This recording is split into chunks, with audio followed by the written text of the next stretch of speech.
American-made products are the name of the game for me and the Western Huntsman. I really will go out of my way and spend more money to buy things that are American-made and keeps jobs and things like that right here in the United States of America. That brings us to Vantage Point Archery. If you haven't listened yet, wherever you listen to your podcast as, go find episode 201, Vantage Point Archery with Ryan Corkwell and Jeff Stringer. Those are the founders of Vantage Point Archery, and these are great dudes. They'll give you a lot of the insight and information that you need on picking out your broadhead for this season. Don't wait any longer, guys, because season is going to be here before we know it. It's almost here. I am going to be shooting the VPA Omega with bleeders for this elk season. They have the single bevels, 2-blade, 3 blades. These are great broadheads. They're American-made. They're tried and true. They're tested. I've been shooting them all summer. Really impressed with this company. And I couldn't be happier having them as a sponsor on this show. Happy to partner with them. Thanks, guys. This whole dive into copper bullets has been fascinating for me, and you guys should check it out. Go to barnesbullets.com and have a look at the website and check out these bullets. I'm going to tell you a little bit about what I found with them. But what they talk about is, like since 1989, they've been engineering the most technologically advanced hunting bullets and ammunition on the planet. And the more I shoot these suckers, the more I tend to believe it. They're manufactured here in the USA. In fact, their facility is down by my dad's ranch in central Utah. And what I've found is they really do create a little bit better penetration. They expand on impact, so the blood trails are quite a bit larger, and they do a little bit more damage, putting that animal down a little, faster. It's a way. In fact, on their website it says produce massive wound channels even in dense, thick-skinned game, and that is true. I found that to be true for sure. Check them out, and check out the episode I did with Barnes. So it's 191 with Mitch Cookson, and he gets into great detail about how these bullets are designed and why they're better. Definitely worth some consideration. Go to barnesbullets.com, have a look for yourself, make a decision, let me know what you think. See ya.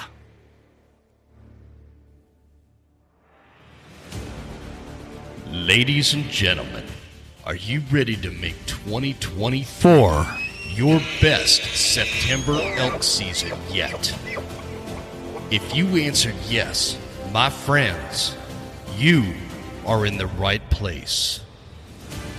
From the Western Huntsman Podcast and brought to you by Phelps Game Calls, welcome to the School of September, the most comprehensive September elk hunting podcast on the planet.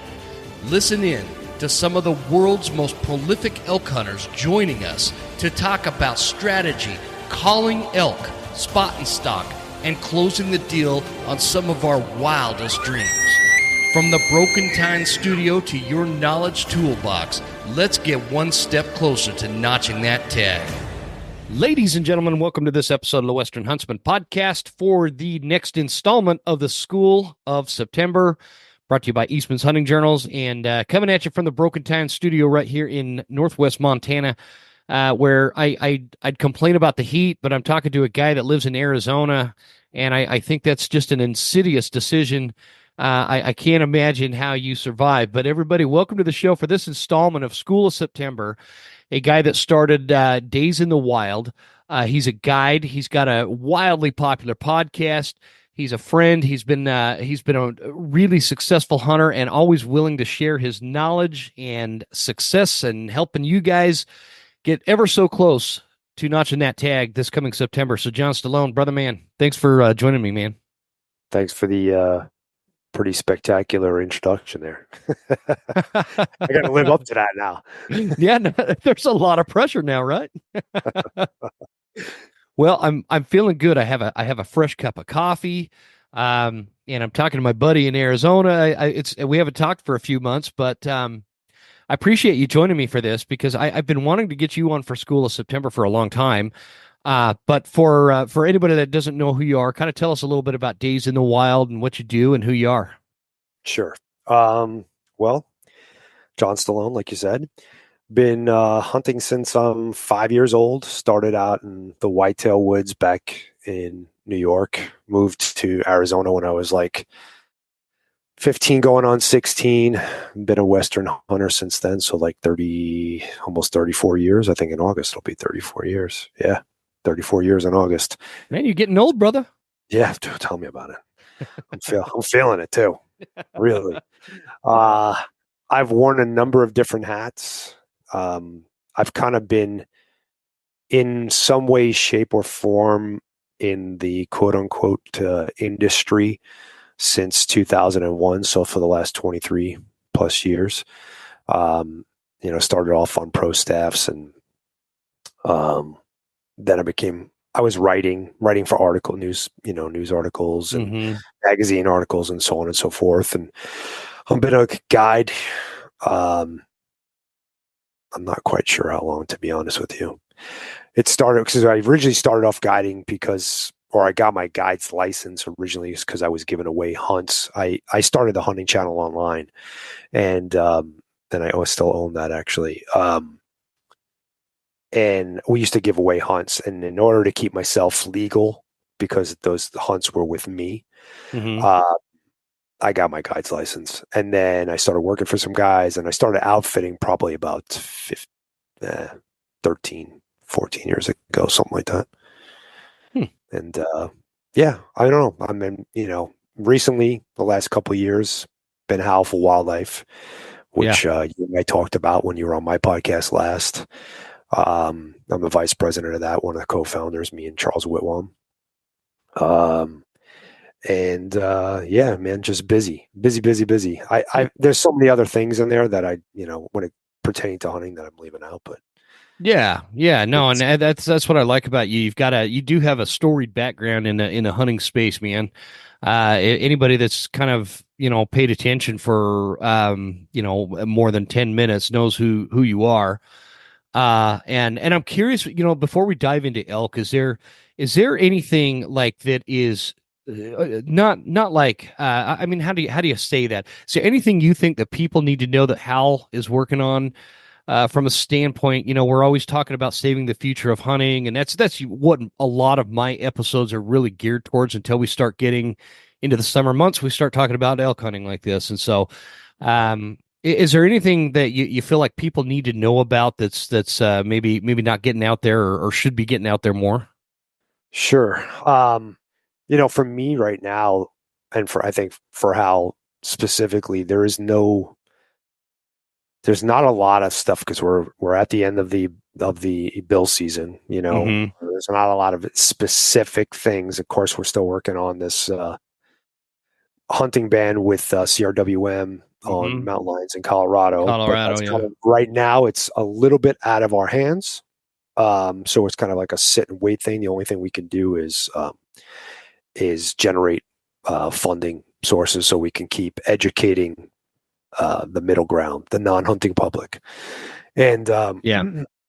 so the most important thing for me, and I think I speak for everybody at Howl, is getting hunters to understand that we're all in this together. Yeah. The biggest thing that I see that's a problem or that we're faced with is that we're pretty apathetic to things that don't seemingly affect us.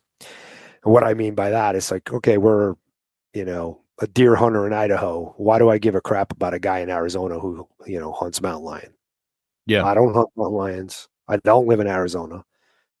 And me personally, I've been going around and like connecting the dots for people. Okay, why does that affect me? You know, um, and without sitting here and boring everybody and going through that right now, but um, it's so important to realize that that actually does affect you. I could give you a couple examples just so people can take stuff home. Like we're all part of this. We all sit the sportsmen sit at this conservation table. Okay, Mm-hmm. and although we only occupy a small piece of that table, 5% of that table, we're not the largest group. We do have the largest influence because we're in a user pay system and money talks, Mm-hmm. right? Not that only money talks, we also had the most vested boots on the ground, financially, etc. Um, so the anti-hunting groups are always trying to take away our voice at the table. And they chip away in different ways. One of the ways they do that is they go after predator hunting in a state. Okay. One, because predator hunting is the low hanging fruit. It's the one thing that they know not all hunters are on board with. Mm-hmm. They know it's by polling that it's an easier sell to the non-hunting public. Cuddly teddy bears and Yeah. Yeah. cute Cute kittens. kitty cats. Yeah, exactly. uh, but they're smart. They know that hunting is used as a tool to manage ungulate populations. Mm-hmm. And um, they know that if they put more apex predators on the landscape, there's less need for hunting because more apex predators means less deer, means less elk, means less sheep, whatever. And so if you look at it like that, okay, so how does that affect our voice? Okay, first and foremost, if I did away with lion hunting here in Arizona, let's say, how does it affect the guy in Idaho? Well, number one, you just took away me. That was my thing. My shtick is hunting. So now you took away my physical voice. You physically took away people from the table. Okay. Now I'm not there. I'm also not buying licenses. I'm not buying tags, so on and so forth. So my funding is gone. That minimizes the voice again.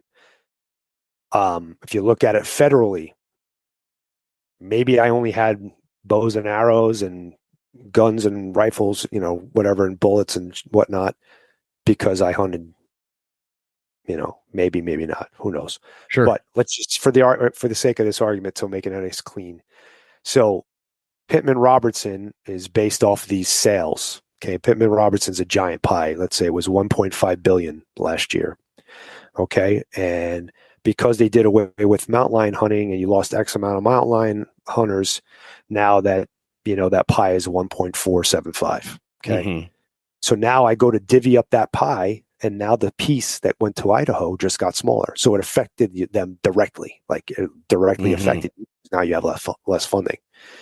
But then you look at it on the grander scale is, more lions means less deer means less tags means less funding, again, a smaller voice. Now, if there's less funding coming into a game and fish department to do restoration and habitat stuff, then by default, the deer herds are going to go down, so there'll be even less tags. So mm-hmm. It's like this trickling, constant domino effect. Yeah. And it's like, if you throw a pebble out in the middle of the pond, that ripple eventually will keep on going out to the sides. And that's what people don't understand.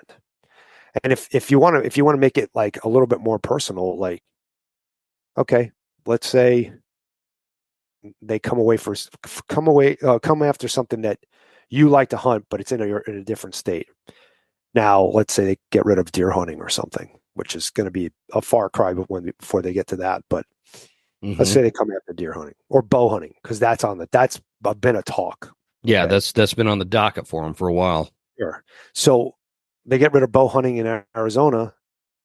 I'm going to want to go elsewhere. So now you just possibly added more people coming to your state to do, and all us hunters, we hate out of staters. We're all the flatlanders are here.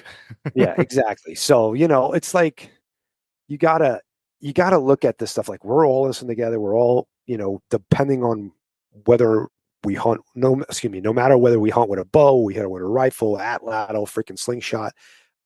I don't care. We all got to get in this boat and start rowing in the right direction, in the same direction, so that we don't continue to lose things.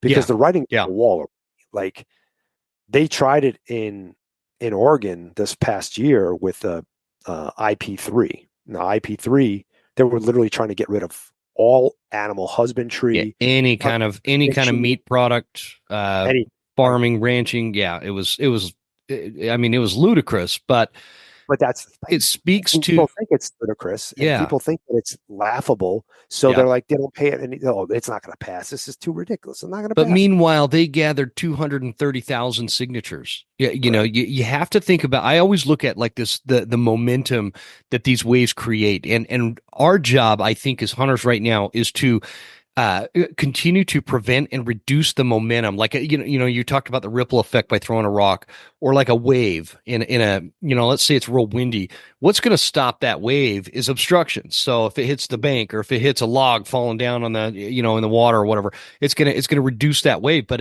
if nothing is there, that wave's just going to keep getting bigger. And they've got this kind of this foundational level of momentum built up, because they're like you said, they're going after the easy picking, the spring bear hunts, the mountain lion hunts, the trapping, coyote competitions, things like Sure. that are easy to sell to the public. And then what that does is it warms the public up to the idea of eliminating more household type hunts, like your deer hunts and your elk hunts and whatnot. And so yeah, I couldn't agree more. There's a lot to talk about with that.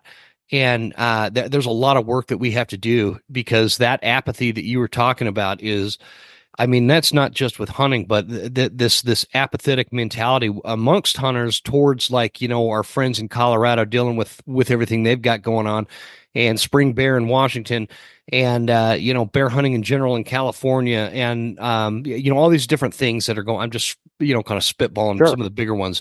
Yeah. Yeah. But I live in Montana. None of those affect me today, but that will affect me tomorrow. Oh, And we all have to identify that. So anyways, yeah, I didn't mean to derail us. I guess we should no, talk no, about elk. no. That's fine. It's an important thing. Like, um, yeah, I've talked about it so much, and I'm starting to hear a lot of people repeat it, Yeah. and and following that, which is great. I think the momentum is picking up. I feel like, but there's so many people that we don't reach, Hmm. like within our ranks, And the other thing is we have a very hard time. We do excellent work, um, like fundraising for projects, for like, so Yes. PRWM, we fundraised for that. We made that a national uh, issue when it was a state issue. That's one of the things that Howl does, Hmm. uh, is we bring national attention to state level issues. But we've done so well at that. For we did the bear thing in Arkansas. We've generated funds for Oregon and Montana, and different things. And honestly, I had to, and I know why we do it. Like, Hmm. we've had discussions at the board, because we're trying to point the spear at the thing that needs it the most, right? Hmm. And I think that we really need to start building. Not just myself, I think myself, Charles, and the rest of the board thinks that we need to really start building a fund that's at the ready, instead of playing catch up all the time. Yeah. Okay, oh, this fire's on, this house is on Yeah. fire. Let's run over here and get what we need to get for this house. Yeah. I want to have everything in place. I think that's And a great idea. That proactive mindset, so we're not so reactive. sure. And that money's already in place. We could just, pull that pistol out of the holster, take the shot, and put the pistol back. And it's that Mhm. fast. Yeah, yeah, that's a Exactly. great idea. Hmm. And it's hard, because it's hard to get people to understand, like, hey, you know, let let's become a member of Howl. Let's, you know, get involved in things. Let's start being proactive and Hmm. active, just in general. So those are the things that I really want people to get. Like, if you're not already and you're listening to this, become a member of Howl for Wildlife. We Hmm. created a free membership to make the bar really low, so that people would get in good. Would get active. But I'm going to be perfectly honest with you. As much as I love that people are doing that, I can tell you right now that people get activated when it affects them. Mm-hmm. So so I'll give you some numbers. So as of right now, we have 60,000 members. I'm throwing up my air quotes because I know Those are the free members, right? I'm well, just trying to do that. 60,000 members total. Okay. And 10% of those are paid members. Okay, which is good. I would love for all 60,000 to be paid members because then we could do a lot more than we're doing now. Like I mean, we run on, if you had 60,000 paid members and those membership fees were $35, which is what, like 3 coffees in a year?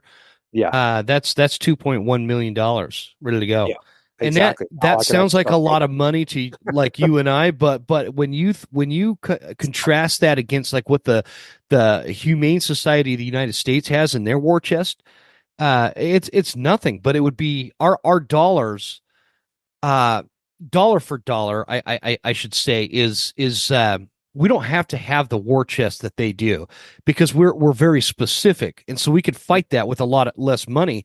But right now we don't have enough money, you know. And hey, Sure. John, I'm gonna turn my video off for some reason.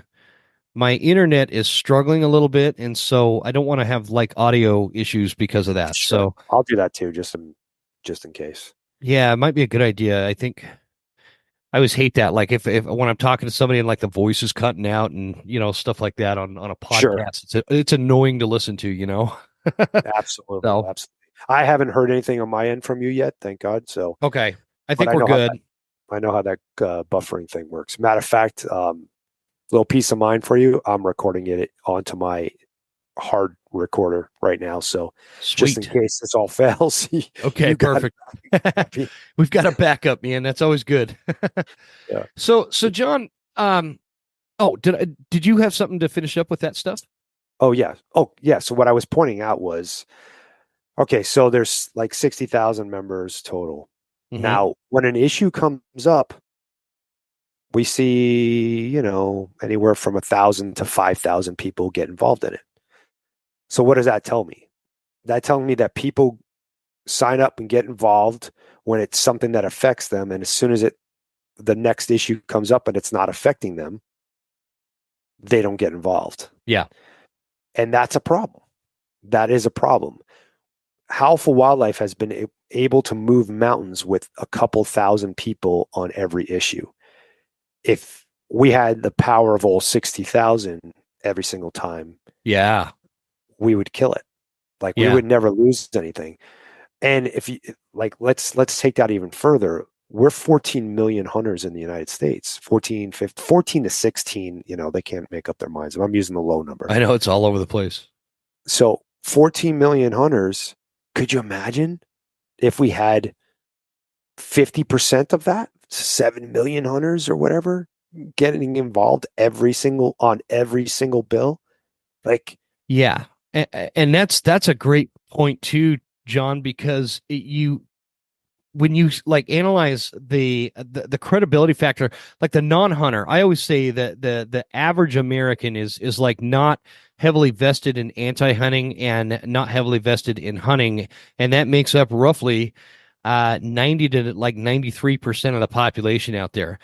Those folks that are like that and they're in that camp, mm-hmm. I feel like from what I have found in my own personal discussions is when hunters do present the cause and the case for hunting and how it relates to conservation and habitat improvement and just wildlife management in general, people tend to have this mindset that the hunters have more credibility and they feel like they're not being like exaggerated to by the hunter.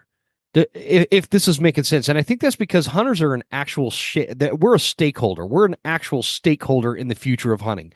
This isn't like we're a participant in nature. That's why we're a participant in nature.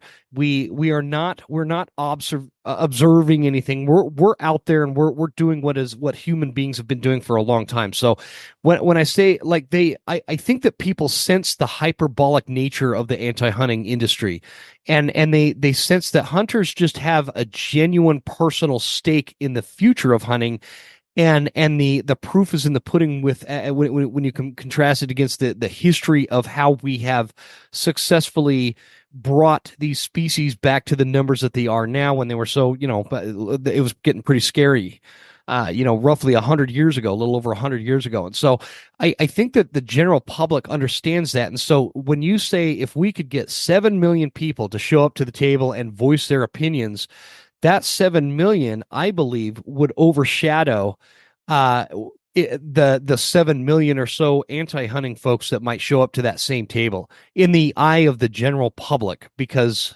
Sure. Anyway, I'm Yeah, I sort of agree with you. I think that there's a lot of the middle ground that are middle ground and don't have an opinion on hunting. mhm. But their reasoning behind it has nothing to do with an understanding of what it is. That's actually one of the things that we're working on at Howl, and we're trying to put a funding source together for that. Is we started a program called Hunting is Human. Yep. And we're going to talk to the non-hunting public to educate them on what hunting is, what it does, the human intrinsic values, what conservation is, where the money comes from, all the good things that are associated with hunting. Yeah, I love that concept, by the way. Thank you. I keep using this example, so forgive me if anybody's heard this before, but just to give you an idea, when we were at the Hunt Expo last February in Utah, every time we got into a Uber to go, out to dinner or whatever, we engaged with the Uber driver and we were talking about hunting, and not a single one of them knew that you had to buy tags, that there was hunter's ed, that you couldn't just go out and there were seasons, like No kidding. you couldn't just go out. So we take for granted a lot of things that we expect the non-hunting public to understand. They don't know that I had a class. I used to teach this workout class, and I had, I don't know, like 15 athletes in this class, and we were doing, strength training class, and they were like right around the age of 20, from like 20 to 25. And I don't know, somebody brought up in the class at some point that I was a bow hunter. And I said, okay, I'm going to take this opportunity. I want to ask you all here, where does the funding come from to, for conservation and for wildlife and habitat restoration and so on and so forth? Every one of them raised their hand. And I went down the whole list, and everyone basically said the same thing. They thought it came from taxes, that they paid for it. And not a single one of them understood the user pay system, the North American model of wildlife conservation. And once I told them about it, they were all like flabbergasted. They didn't understand that. And so I think it would be almost foolish of us if we weren't out there educating the non-hunting public on what hunting is. I can guarantee you that not only would we solidify a lot more allies when things come up in the ballot. So let's say Colorado, the wolf thing there, that happened a couple years ago. There was a lot of people that aren't against hunting per se that voted to have reintroduction of wolves because there was not an understanding there, and their funding didn't come. I think they raised maybe $1 million, for that. Yeah. Campaign, which is peanuts, Yeah. in comparison to, especially when you're dealing with, mass media and trying to get commercials out and blah, blah, blah. And, so there's a lot of people that, well, a lot of people that have buyer's remorse right now because they don't really know about it. Like we've talked to people and they're like, oh, where were you?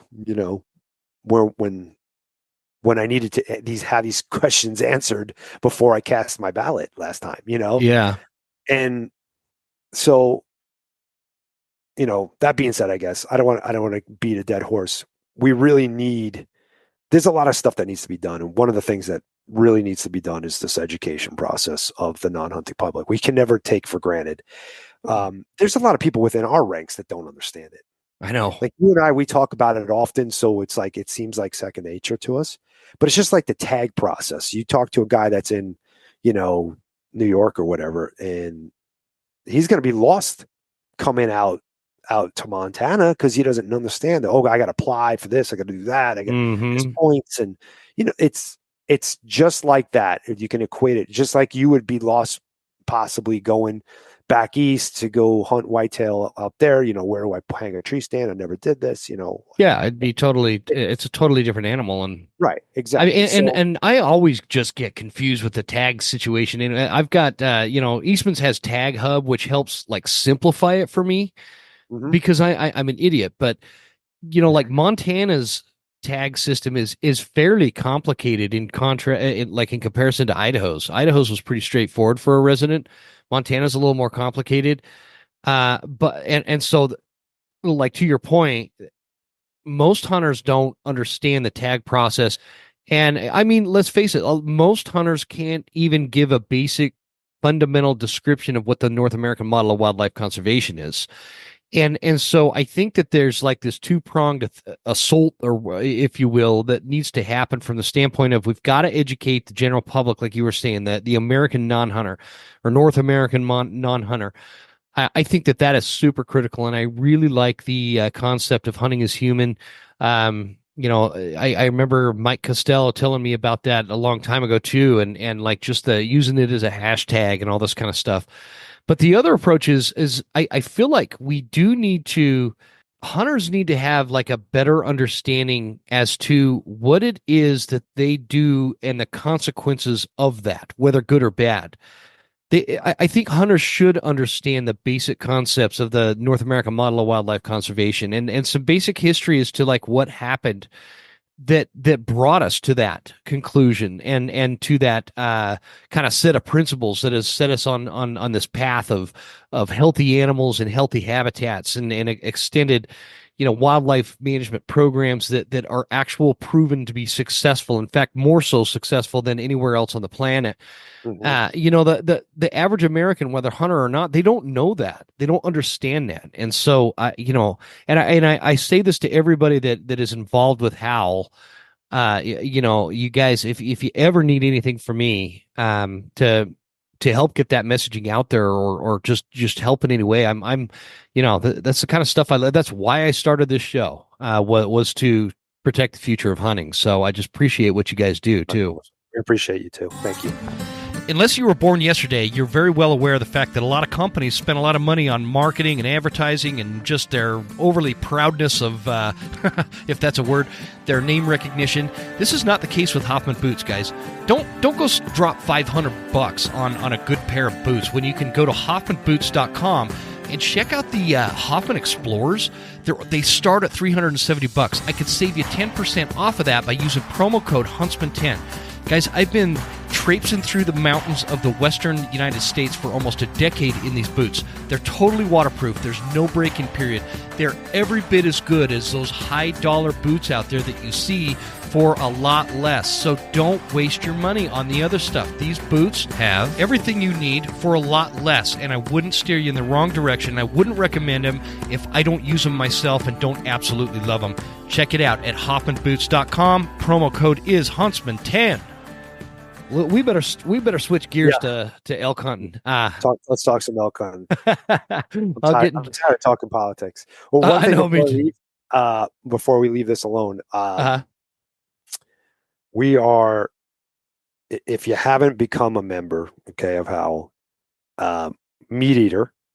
I know not everybody is fond of Meat Eater, which I get and I don't get, but Yeah. at the same time. They reached out to us and said, we love what you guys are doing. We want to help you out. We're going to support you. Not only have they donated money from their trivia game that they play, they donated to us a meat eater experience. So now if you become a member of Howl for Wildlife, you have a chance to win a trip for two to Louisiana for this like big offshore and inshore fishing trip with the meat eater guys. Oh, nice. Yeah, I wanted to make sure that your listeners knew about that. And yeah, I didn't even know that. That's awesome. Yeah, cool. It is cool. Yeah, that's a good opportunity. And so yeah, cool guys. Yeah, check it out, folks. The website's pretty simple. It's just howl.org. Yep. And at the very minimum, jump on there and register an account, a free account. And if you can, and for any of you business owners out there, it's a great way. You can either pay Uncle Sam to send all your money overseas to go to help other countries and whatnot, or you can spend your money on things like, donating to howl.org, which is an excellent tax write-off. Either way, you got to spend the money. Might as well throw your money at a good cause like that. So just keep that in mind. So anyway, let's talk overarching elk strategy, man. Like everybody's got kind of a shtick that they go into the elk woods, specifically in September. For some reason, I'm getting really tongue-tied today, and it's irritating me. I have days where I don't do that. I'm getting really tongue-tied trying to describe this. So, some people are, big into like spot and stock on an elk is like their main thing. Some people are callers. Some people are, there's all sorts of different strategies, like an overarching kind of way that you pursue elk. Can you give us what do you do when you're going out there at a very elementary foundational level? What's your basic strategy? Well, to be perfectly honest with you, I just want to kill elk. So I'm going to do whatever the situation needs.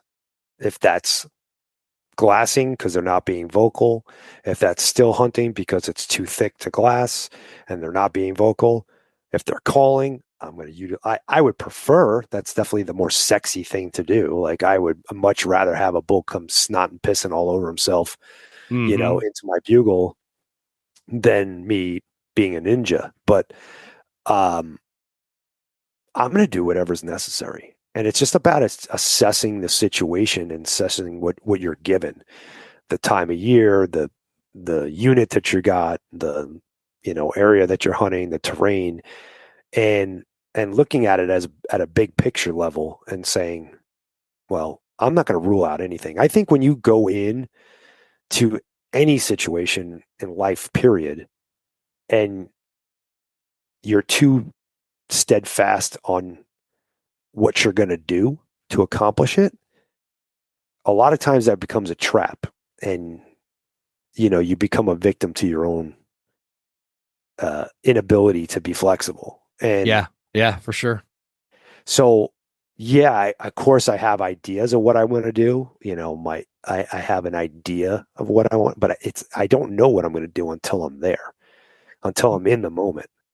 What's interesting is, okay, so like most of my elk hunting experience is, Idaho, Montana, Utah, but mostly that northern Rockies region. You're down in Arizona, and I've everybody knows that pays attention.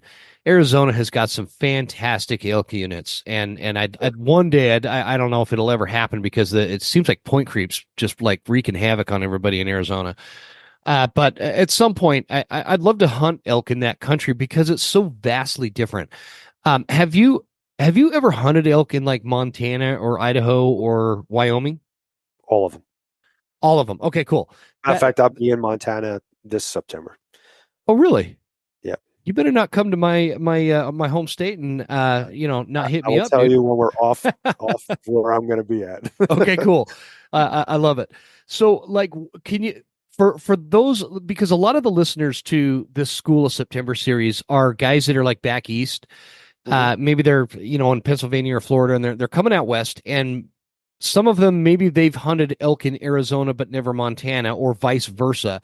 What can you tell us, like in your experience, what are some big differentiators from hunting like the southwestern states for elk versus the northwestern, or what do you call like the central Rocky Mountain states, I guess, like Colorado and Utah?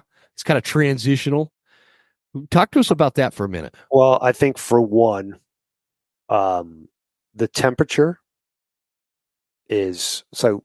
One thing like I noticed about Arizona specifically, and I guess even New Mexico too, is if it's a warm season, which it almost always is,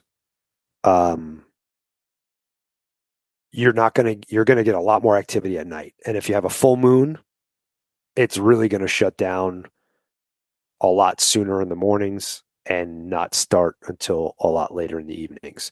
So Wait, your window of opportunity gets I short. sorry, I don't mean to cut you off. Are you talking about a moon phase in let's just call them the southern states versus the northern states? And that what by southern Correct. I mean like New Mexico, Arizona, southern Utah, those states versus like Montana, Idaho, Washington, that kind of thing.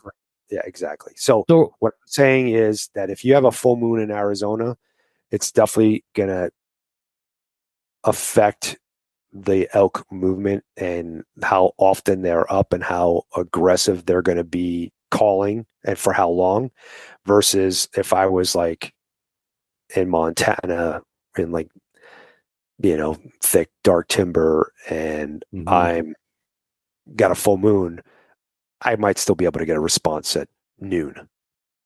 gotcha. So in Arizona, it's almost like a light switch, you know, bugling like crazy in the morning, and then 9:30, 10 o'clock it's crickets. And Yeah, I've it's heard that a very lot. hard. It's very, very, very hard to elicit a response from bulls once they lay down and it's hot. They don't want to do stuff. Do they not get antsy? Is that why? Because of the temperature, they don't get that like midday antsiness going on? They've learned. Well, I mean, they will. There's exceptions to every rule. I've sat on bulls that were bedded, and then they get up and they start pushing it, but they don't go anywhere. They Uh-huh. might like just be like getting the cows up within the herd right there and just staying right there. Um, they won't travel. Sometimes you might get one that's not with the herd Uh-huh. that will, go find water midday or whatever. Um, one of the tactics we do when I have clients is we'll chase bugles in the morning, and then from 10 a.m. till 4 p.m. we'll set them on water, and then we'll go back to chasing bugles. From How 5 p.m. hot? How in Arizona, man? Because I think about that, and it's like, okay, we're gonna go set up on a water hole or something in there, which you don't do in my neck of the woods. There's water everywhere. They just, Right? we find wallows, but it's Yeah, different that's than another thing. Okay, yeah, well, yeah. very tied to water, and there isn't water everywhere. So when you find a good water source, it's typically being used. Uh-huh. So, Okay. um, So while and that makes perfect sense. Those more arid climates, we're looking for water. We're looking for some kind of because I guess I'm asking because this always happens, man. When I start talking elk, and I've got somebody like you on, it just like triggers all these questions, and I can't even keep up with my own yeah, yeah. brain. That's But what I'm here for. Go for it. it's just interesting because like the most action I get call wise in Idaho, I've been hunting Idaho for years, is always like from 10 a.m. to 2 p.m. because those bulls they go bed down, they get super antsy, they know the cows aren't going to move around, they get curious, they get antsy, they want to like just kind of make some Sure. ruckus or something. It's almost like I don't know, a 6 or 7 year old boy that has to sit in school all day long. They just get real antsy and they need to move around. That's kind of what it reminds me of. But what do you think? I've had very similar experiences everywhere else but here and New Mexico. I haven't hunted Nevada yet, but I would assume Nevada is pretty much the same. Yeah, I would think so too. Even that kind of some of that northern Nevada country is pretty arid.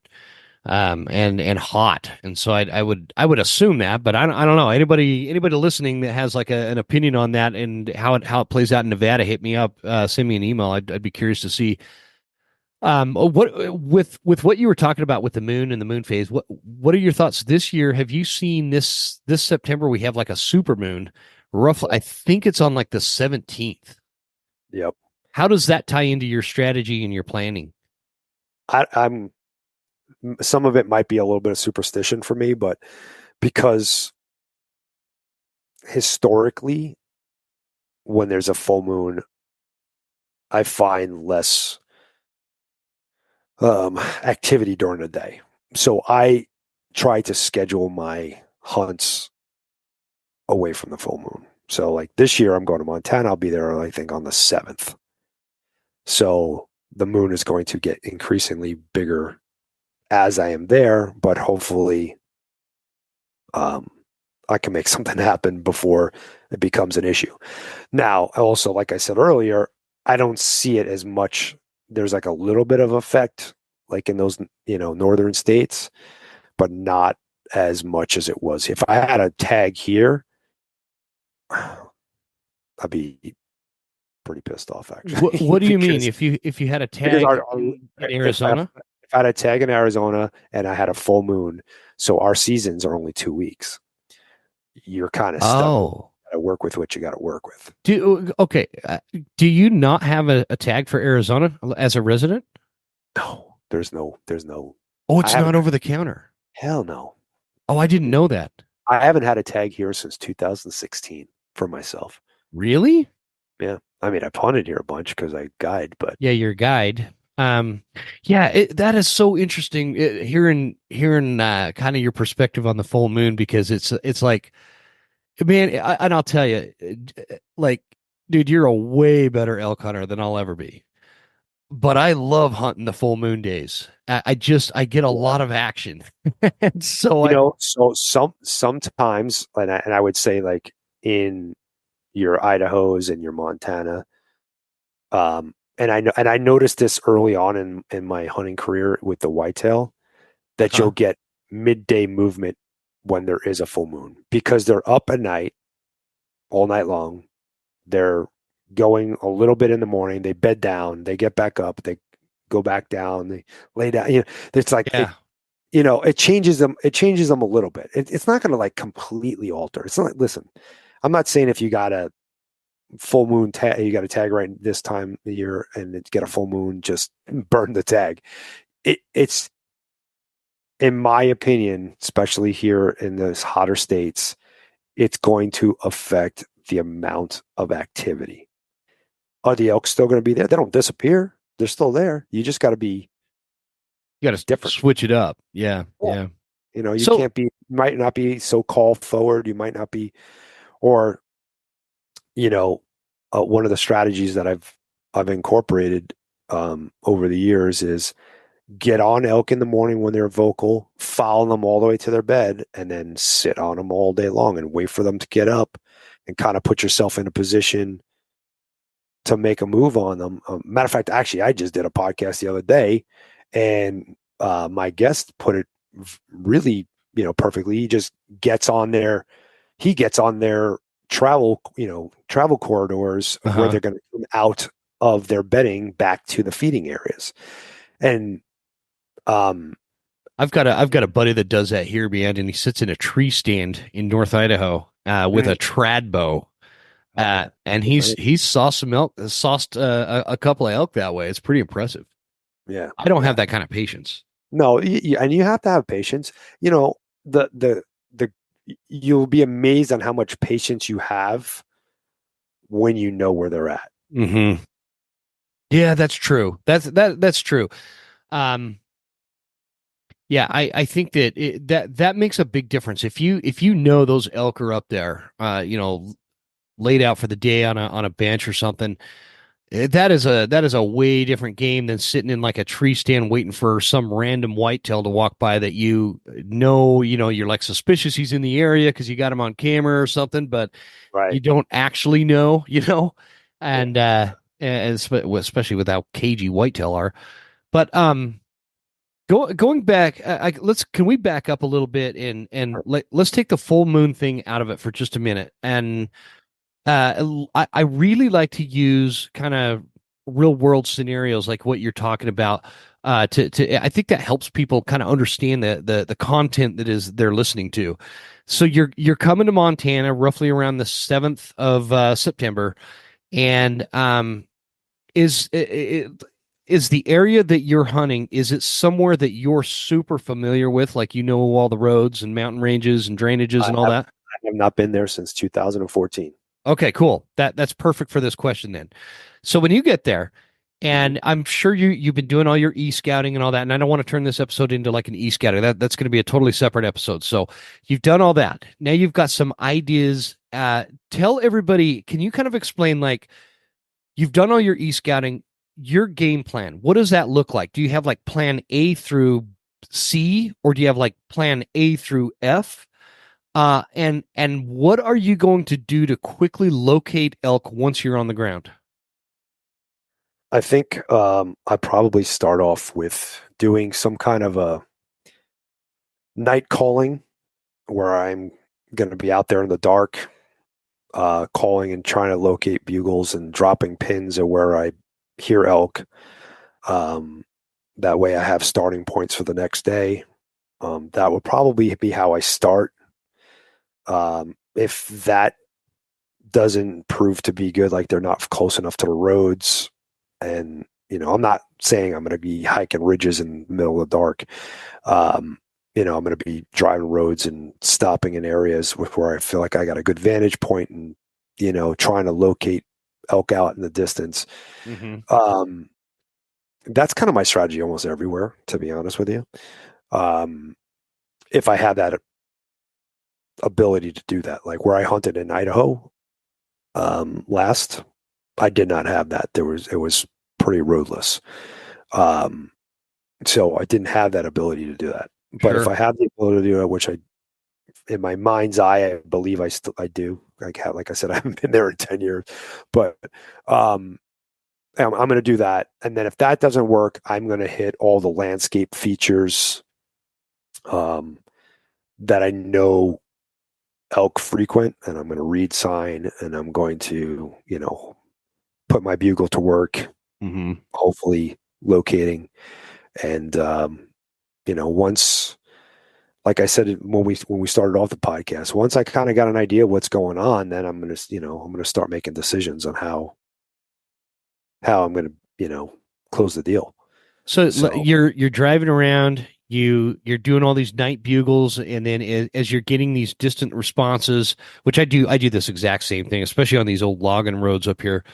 I love doing that. Now I maybe you have an opinion on this. I tend to not like really get into the bugles until around midnight. It sucks because I'm usually really tired and I just want to go to sleep. So sometimes I'll just take like a cat nap in my truck until about 10:30, 11 o'clock. And it feels like around midnight they get really chatty. And so I'll just drive around and I'll mark these areas.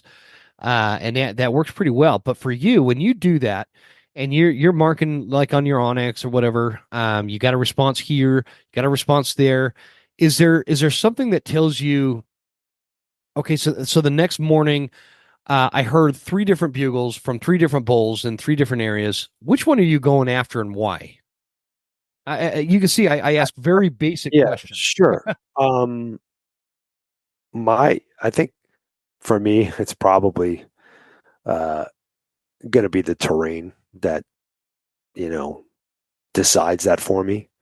The accessibility of the terrain, how steep the terrain is, and why I think I'm getting a response there.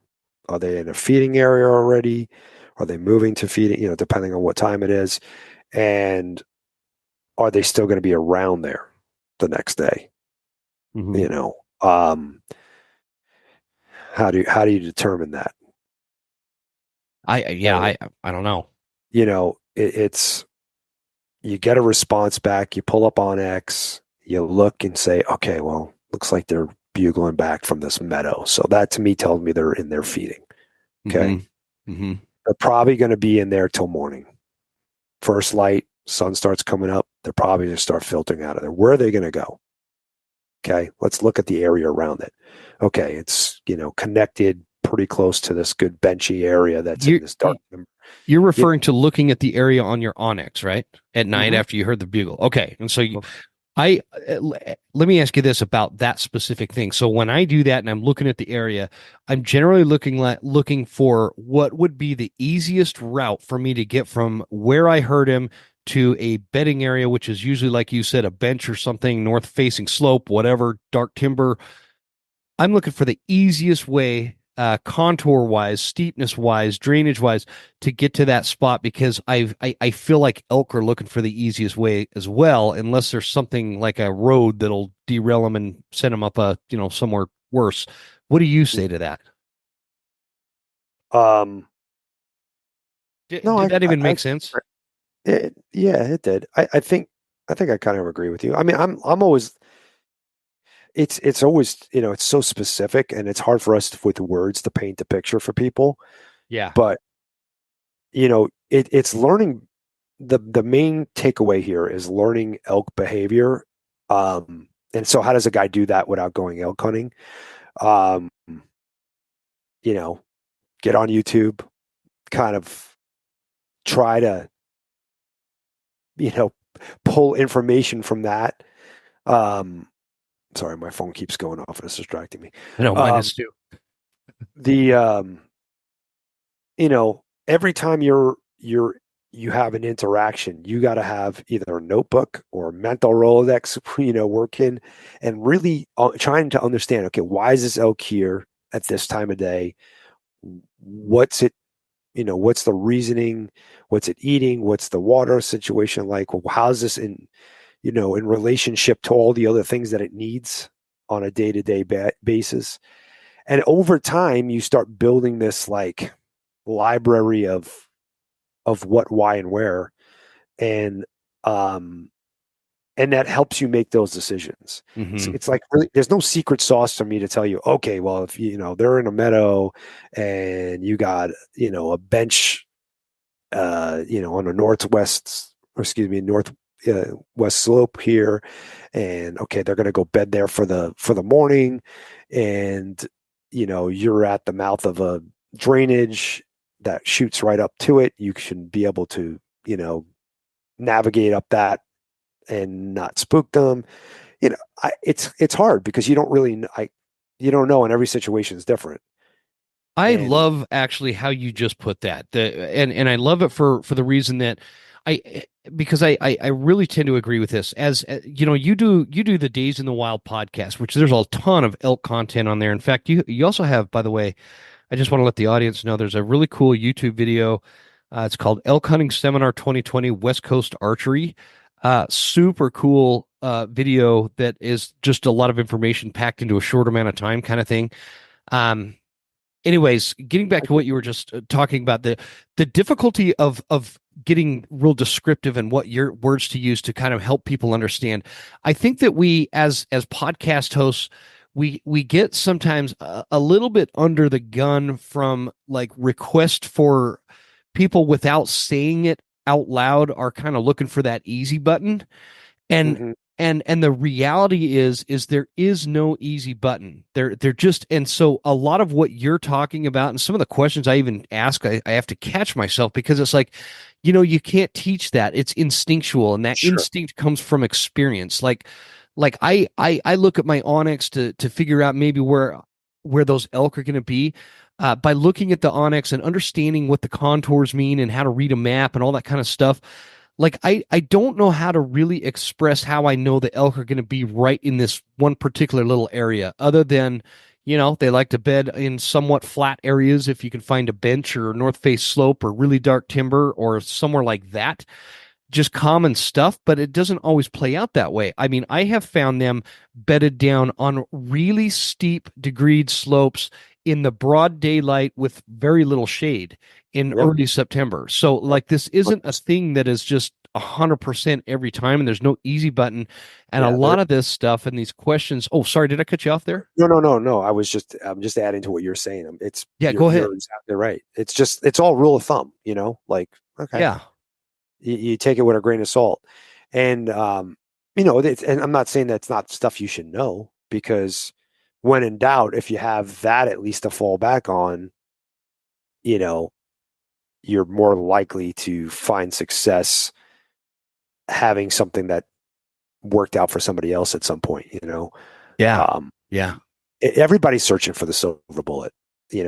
Everybody wants in everything in life. It's not just hunting. No, We're all looking it for this. So is. we all. That's why workout supplements are a popular thing, because people think they could take a pill and that's going to substitute how hard they got to work in the gym or whatever. It's the same reason why people fall for like the get rich quick schemes, Sure. these pyramid schemes and whatnot. Whereas it's just like, that's just not, it's not reality.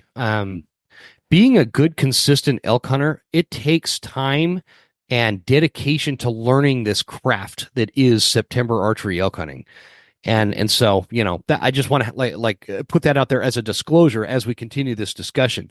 Sure. So yeah, it's anyway, great to have as many tools that you possibly can. Like, I tell people all the time, like, learn. Yes, it's great to be a good caller, right? Like a realistic sounding caller, but you're better served learning the language and why they're calling, when they're calling, and how they're calling. And like, just giving yourself tools to try to understand the situation. It's really what it is. It's the ability to look at the situation and decipher what is actually going on here. Like, what are the elk doing? Where are they at? Where are they going to go? And how can I put myself in the best possible position to make this happen? I love it. It's a very hard thing to do. Like, it's a very, very hard thing to do. And that's what makes it so alluring. And that's why there's guys listening into podcasts, because every little tidbit I still listen to podcasts. I've been, oh, me too, man. 30 freaking years. And yeah, I love it too. Guys. Yeah. I love listening to guys, because it's always a little bit different perspective. And you're like, okay, I had a similar experience. And now I could kind of see why that didn't go my way, or why that went my way, or, whatever. And it's really just going to come about by you spending as much possible time. Every time you go out there, you're going to get a little bit more experience, you're going to get a little bit better understanding of what's going on. And the best that you and I can do here is give them tools to help them realize, when they're faced with the situation, what that situation is.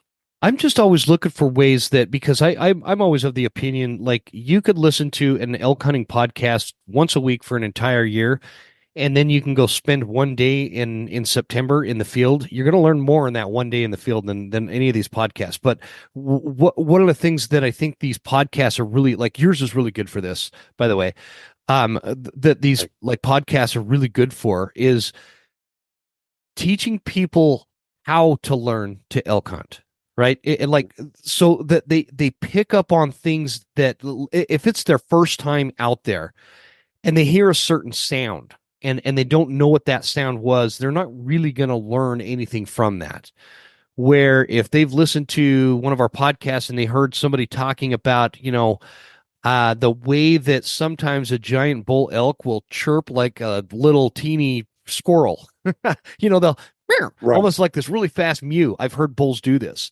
And just understanding what, maybe helping people, guide them to pay attention to certain things that help them learn while they're in the field. And I think that that's critical. And so, speaking of calling, you've located an elk the night before, doing some night bugling, and now you've marked a location where you feel like those elk are going to kind of move into and bed down. Once you leave the truck and you're going after that elk, and you are kind of getting to the point where you feel like you're kind of getting into his range, if you will. You're not in his yard, you're not in his house yet, but you're kind of like in his neighborhood. What kind of vocalizations do you start out with? Well, There's a lot. That's kind of a loaded question because when I left the truck and I went after him, was I already hearing bugles? Well, I I'm was already talking about hearing like you heard the bugle the night the before night when, yeah. Okay, so I'm just going into an area. Yep. So my hope is that when I drive back to that spot and I bugle again, that I'm going to get a response, hopefully. And if I don't necessarily abandon that. But um, because it also depends on like I said earlier, um what other terrain features are there close by where I thought they were at that they might be going to. So like if where I thought they were going to go bed is, or where I thought they were going to go eat is further away than where I got the response from, then I'm not going to abandon it. I know, okay, maybe they just don't hear me or I can't hear them. Uh-huh. And so I might just enter and I start going towards the direction of where I heard them. And I have a very specific, like, I'm almost leery about telling people what it is. I did it on one of my YouTube videos, but luckily it wasn't a wildly popular one. Um, I I don't really locate bugle. I try not to Excuse me. actually use like location bugles. I try to use lower um, or less used stuff, and I think it's probably because when they hear it, they're probably not associating that with a hunter, but they're also saying something different. So location bugle, when you're throwing out a location bugle, you're saying, "Hey, I'm over here. Anybody else out there?" And Uh-huh. if you get a location bugle back, that typically that elk is doing what you're doing, which is looking for other elk. Um, that may or may not be an easy one to call in because he's like he's at the same level as you, doing the same thing that you're doing. He thinks you're another elk looking for elk. He's looking for elk, and he's just saying, "Hey, I'm over here." Yeah. So if you start getting closer to him and you start doing cow sounds, and you didn't like if I gotta there's a lot to unpack here, but I know. if you do a location bugle and another location bugle comes back, my opinion, if you plan to go after that elk, you got to hit him back with a challenge bugle. You got to tell that guy, "Hey, I got cows," and you're telling him that you got cows because you're telling him to stay away because you got cows. So okay, I just want to make sure I have total clarity. You threw Yeah. out kind of a did you call it this is why I clarify. You throw out a location bugle. No, that's okay. You throw out a locator bugle and then you get a locator bugle back, and what you're saying is you'll hit him with a more aggressive kind of challenge bugle to let him know to stay away because you're guarding your cows. That's the warning. It's the warning bugle. The warning Because bugle. if you go back and you just go back with another location bugle, you're just that other guy that's in the same bar as that guy looking for chicks. So you're trying to figure out a way to incentivize that bull to get more curious about coming and checking you out. Well, I'm just letting him know that I have cows with me. So now that if I go in closer to him and I start making cow sounds, now he has, okay, there's cows over there. Those are those cows that were with that bull, and he with those cows. So I'm going to go sneak in there to go see what those cows are doing. Like you can't just be the competition. Like, you have to be what the other elk is looking for, or Right. you have to have what the other elk wants, I should say. That's a better. Yeah. That makes sense. Because if you're just another dude, you're just another dude, right? Like there's no reason for him. He's not going to just come over here and fight you just because he's got no reason to. He doesn't have cows, and well, I mean, you're assuming he doesn't have cows because he located bugle back. Usually, if you put out a location bugle and you get a challenge back, automatically that we could switch that situation up. If I did a location bugle and I got a challenge bugle back or a warning bugle back, then I know that elk that's up there, that bull that's up there has cows. So now I have a couple different options to go. I could go up there and try to sweet talk his ladies and piss them off, bull calling cows, bugle, roundup bugle, whatever you want to call it. Get in there and do that. I can go in there and be a cow. I could do breeding sequences. Like there's different options. So the whole idea is to figure out what your options are going to be. This is going back to trying to figure out what your situation is. And it's understanding and of what you're hearing out there is going to dictate what your situation is. It's not just the terrain. I mean, we could talk about the bugles. We can't talk about the terrain because we can't see it right now. Yeah. But, based on the terrain and based on what he's saying and based on this is what my plan of action is going to be. So we can talk hypothetical and try to give people some ideas, but it's the easiest thing for me to do is to do it through the, just the call part. So going back to the situation, if I got a location bugle back, I would do something like challenge him back to let him know that I have, or let him think that I have cows.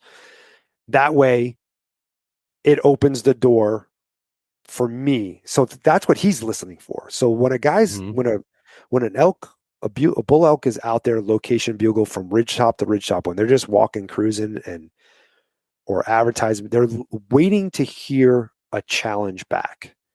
And the reason why they're waiting to hear a challenge back is because that's going to let them know that I have what they want, which is cows. Okay. And now I open the door to different possibilities. Yeah. He might stay put. He might start coming towards my way already. And I have different options here. I could play it couple different ways. I could keep challenging him, telling him to stay back, and if he thinks he's hot shit or not, he might actually come in to try to take my cows. Or I can start going towards him, and I could be that one cow that kind of slipped away from the herd and wanted to go see what this sexy beast is up there, and like so that's it's like. I hate using this because I know it's been used before. It's like taking the temperature of the situation. But it's true. It's a great way to explain that because it is if you're using temperature as like a gauge, every situation is at a different temperature. Some bulls are 60 degrees, some bulls are 90 degrees. It's just so I get it. It is like overused, but it does work. Yeah. Yeah. If you've had Paul Mandel on your show before, right? I remember. Oh yeah. I've had Mr. the Oak Nut. Yeah. So he talks a lot about, different calling scenarios and stuff like that. So if you start taking that knowledge and listening to what I got to say, and you start plugging and playing that stuff, you just give yourself the tools by learning what those situations are, or those calling scenarios are, but also giving yourself the ability to recognize what's going to work in this situation or what you need to do in this situation. Yeah. All right. So, we got a response back. If I didn't get a response back, I would start heading deeper towards where I thought they would go. And I have different vocalizations that I use. One of them is like a moan sound. And, I would do that more frequently because it doesn't carry nearly as far. It says something different. And the reason why I use that instead of a location bugle is because if another elk responds to that, if another bull responds to that, I didn't tell him I was looking for other elk. I didn't necessarily say I have cows, but I didn't say I didn't have cows. More than likely, if a bull is making that sound, he's frustrated in some way, shape, or form. And that can mean a lot of things to another bull. And it leaves the door open for me to use multiple, tricks in my bag. Sure. So you're like just able to switch from like aggressive challenge bugles to maybe a cold call, or I mean, what do they call it? What does the elk nut call it? The cold play Readings. Oh yeah, breeding slow play. sequence. Yeah, slow Yes. play, and or just or just a random young cow looking to hook up kind of thing. There's all sorts of different terms people use. Some of them get pretty funny, but that makes a lot of sense. So your flexibility option is there. Yeah, because if you start at level 10, it's very hard to go back. Oh yeah, it's impossible. That's why Paul always talks about slow playing. And for me, the best two ways while you're just regular calling, if you're using bugles or bull sounds, is like this moany grunt thing or a location bugle. That always kind of like gives you the ability to ramp up from there. The other way is to just walk around and cow call. You can always go somewhere from a cow call. Like you can be, the bull can start making vocalizations after the fact. And so can I ask you something about that? Sure. Again, just so the listeners know, John is a guide, and he has a ton of experience. So a lot of this stuff I really like to kind of slow, and I don't mean to be just question after question, but I know I've kept you over an hour here, and I don't want to be a pain in your butt. So when you're talking about you're walking around and you're cow calling, are you in like elky when you're in areas like that? Are you doing that in an area where there is a ton of fresh sign, or are you just doing that cold calling thing? Because there's a reason why I'm asking this. Last year, it's the first time I've ever done this. I'm in this spot, that on like when I'm doing the e-scouting thing, I'm on Onyx at home or whatever. It looks super elky, right? And then when I get there, it doesn't look like an elk has been there since roughly around the time Abraham Lincoln was assassinated. Like there's no tracks, there's no rubs, there's no fresh sign anywhere. And it just really surprised me. But you know what I did is I was just messing around for the sake of messing around. I threw out a couple of cow calls and I started walking, and like, I don't know, 4 minutes later, I hear the breaking twigs and branches, and I see a spike come out of the brush, and we kind of caught each other off guard. He saw me at the same time I saw him, and he obviously he disappeared and wasn't quite what I was after anyway. But it just surprised me with the incredible lack of elk sign in that area, that there was a bull that close. Yeah. I can't say that I've ever had an experience where I didn't see elk sign and then an elk came in. But I did exactly what you just. Matter of fact, Charles and I were in Idaho. Was this 2021? I think. Yeah, 2021. And we were walking down this trailer, and we were heading back towards the cabin, and we were cow party calling. So it was me, my cameraman, and Charles, and we were just calling, walking on this elk trail down the drainage, and we walked right into a whole herd of elk because they just thought it was another group of elk. So were they like bedded, or just kind of waiting for you?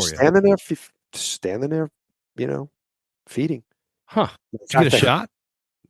There was the bulls there was just a little raghorn bull and a spike, but there was like 10 cows. Wow. Yeah. So, sometimes they won't respond back. I have to imagine if there was a big bull in that group and he heard other cows coming, he would have bugled to us and said, "Hey, we're over here. Come join us." But because there was those two little guys, I mean, I can't even say the other one was a raghorn. He was a sporky. He was just like split, But there's a lot of us, including me. Like if I had a good shot on that bull, I'd take it, man. I am not picky, not in any way, shape, or form when it comes to elk. I don't care. I personally already had tagged out, but Charles was looking for something bigger. Yeah, and that's okay too. I'm not disparaging either way. I'm just like I love Yeah, hearing stuff that people do because you and I both know there's ways to hunt younger bulls and there's ways to hunt your kind of average raghorn plus, and then there's ways to hunt the herd bull, right? And so sure. um I don't know. I just and I know that there's a lot of listeners. I know this because I did a lot of school Septembers and kind of a lot of the discussions were focusing on, how do we kill the herd bull? How do we kill the herd bull? And I realized by the messages I was getting is not everybody's interested in that. They're like, I don't care about the herd bull. Can you just tell me how to find an elk with horns? Right. And so I always kind of try to throw Well, that this is a little that's bit. a really good tactic. Like if you're, you know, it's something that I just gave you that one example, but I tend to do when I'm on my way back. Yeah. Uh, and that's not the first time that I happen to pond elk, and I've gotten bulls respond back, doing this.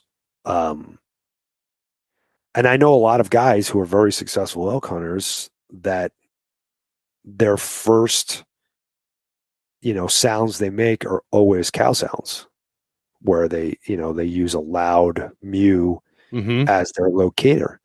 And if they get a response back, great. If they don't, then sometimes they'll switch to the location bugle. Yeah.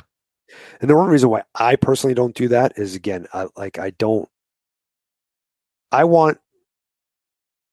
I try to put myself on the other side. I want to introduce a bull when I want to introduce a bull. Mm-hmm. I don't want to. I don't necessarily. I want. I know. I want that other bull to. Obviously, if he heard cow sounds and then he heard you bugle, he knows you got cows. Sure. But I'm trying to paint a picture. It's not just I'm a bull hanging with a group of cows. I'm a bull hanging with a group of cows that has a hot cow. Mm-hmm. And that's what the other bull's really looking for. So I try to be mindful about how I'm doing that.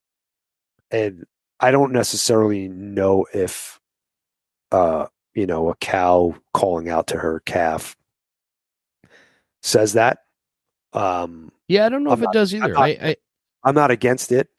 But I feel like um I like to introduce the cows after. If I'm going to do the bull with the calf thing, I'm going to do it the other way around. Not Yeah. not not cow first and then bull second.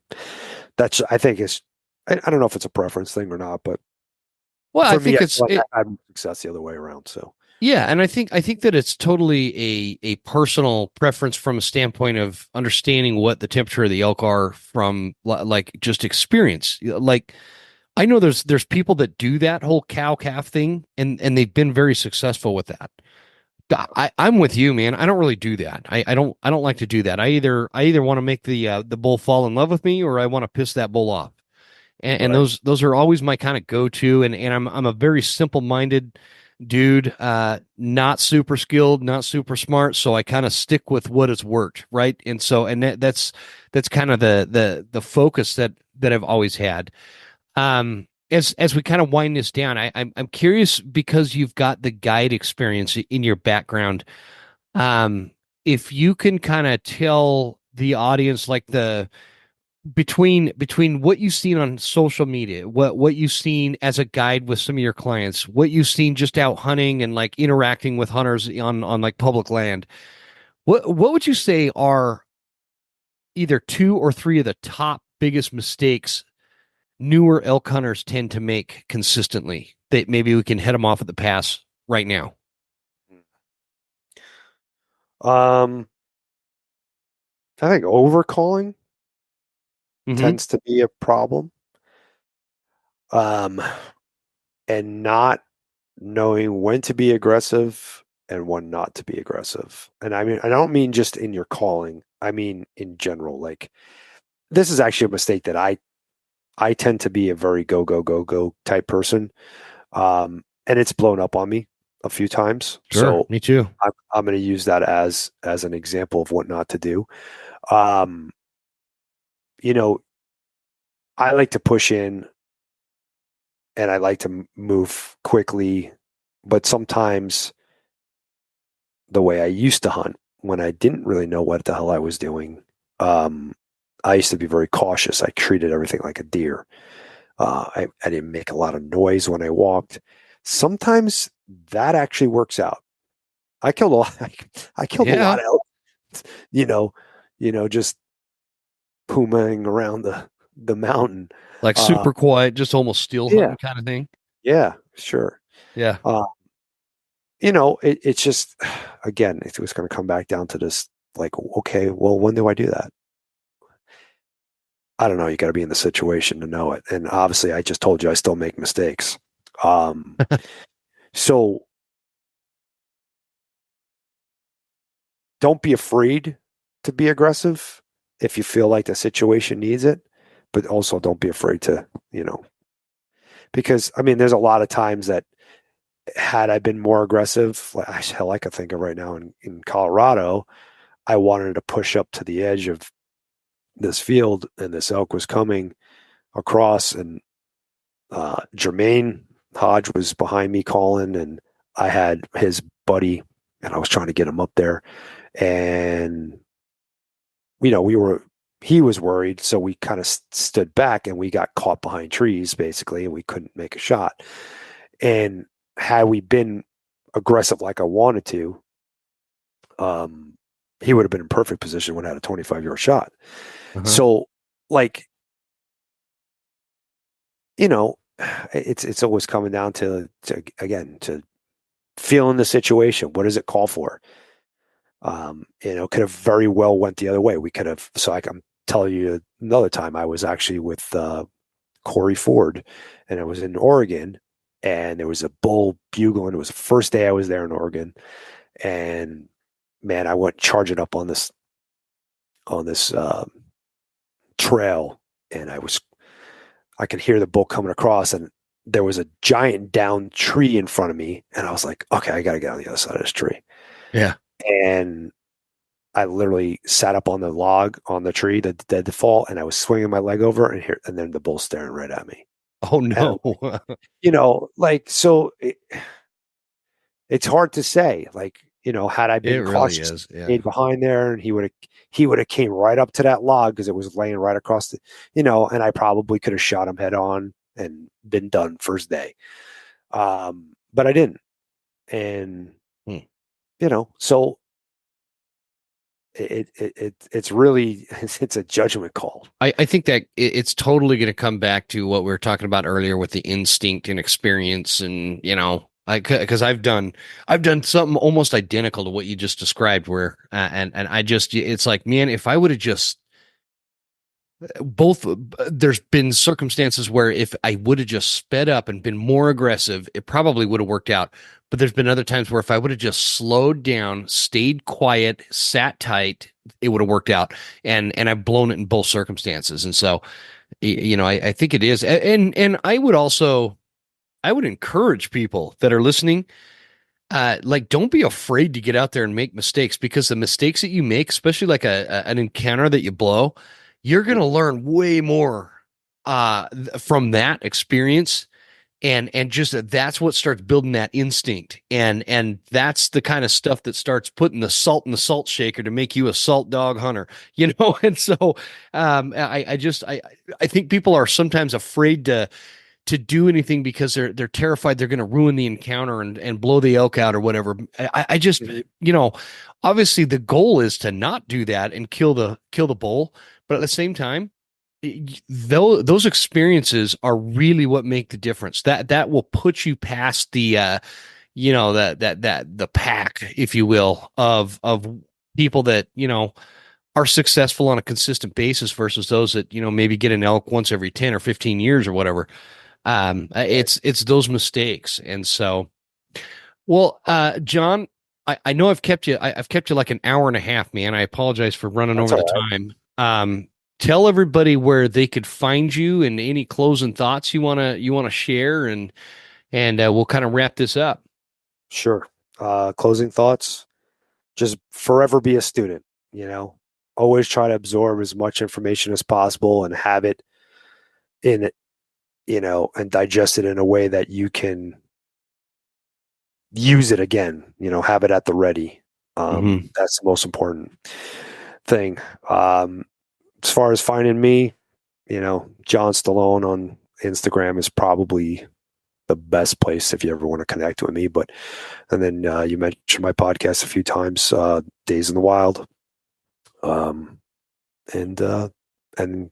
please become a member of Howl for Wildlife. Yeah. Yep. Totally. So I'm going to try, hopefully I remember all this, but I'm going to try to put 3 links in the show notes here.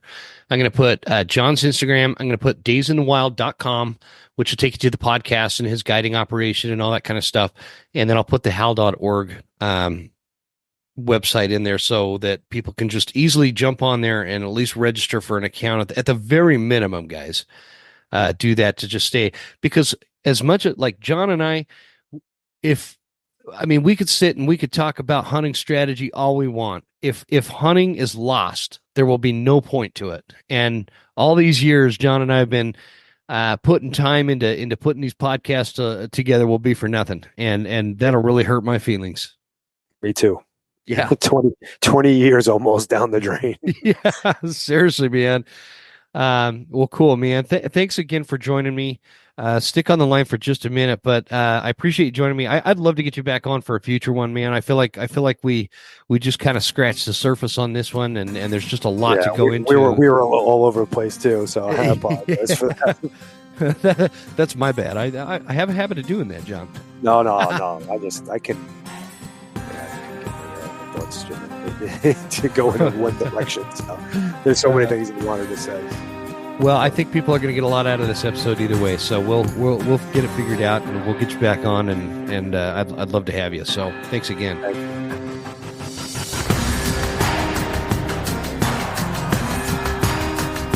You made it. That's the end of the episode. Thank you so much for tuning in. Please make sure you're following us on Instagram @TheWesternHuntsman and write us a good review at Apple Podcasts. Thanks, guys. See you next time. Stay Western, and I'll see you on the mountain.